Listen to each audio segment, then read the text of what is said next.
won Game 3 of the Houston Rockets Dallas Mavericks playoff series, shifted to the American Airlines Center tonight. The Mavericks knew it was important to win if they wanted to avoid a 3-0 deficit. It came down to the very last shot.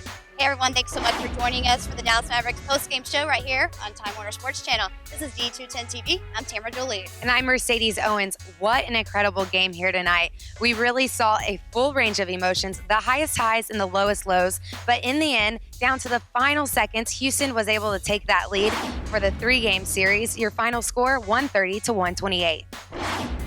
Dirk Nowitzki wants to win, and the Mavericks tonight came close to that chance. In fact, they have not won a playoff series since taking home the championship in 2011, but tonight it came so close, especially behind the play of Monta Ellis. Down to the final seconds, Monta Ellis was hot all night, and head coach Rick Carlisle drew up a play specifically for him, and Dirk broke it down for us after the game.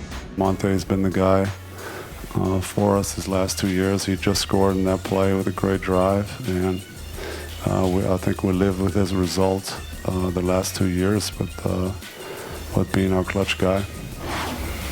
Monta Ellis tied his playoff career high with 34 points tonight. He's really explosive, but the Mavericks' problem was not on offense, it was on defense. We needed to get more stops, and that's all there is to it. But there were some unreal individual performances on both sides of the ball. We'll toss it to Lizette Alvarez for more on the Houston Rockets.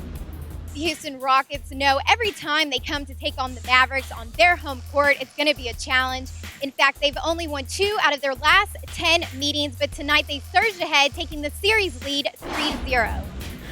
A hell of a game if you like offense. If you like defense, maybe not so much. But, I mean, they came out with great energy. I thought they would. They came out with kind of a different approach with just attack. And, we were able to – they landed a couple shots on us, but we were able to kind of regather ourselves. And in that third quarter, I thought we kind of reestablished at least a little bit of control of the game. And then from that point on, it was, like I say, it was a hell of a game down the stretch. Rockets came out with some serious momentum, scoring 42 points in the first quarter. That's the most points racked up in one quarter all season. After the half, the Rockets came back from a 13-point deficit to take the lead and continued with intensity for the remainder of the game, showcasing their many offensive weapons. Our guards did a great job of making extra play.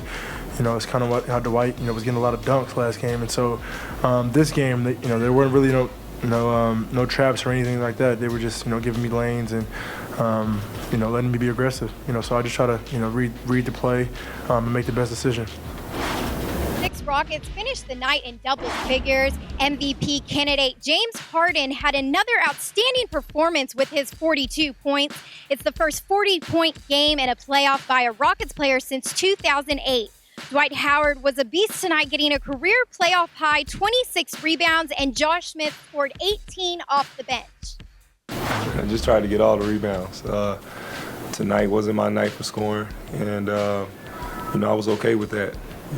My time, will come in different spots. But, the one thing that I can always control is the paint.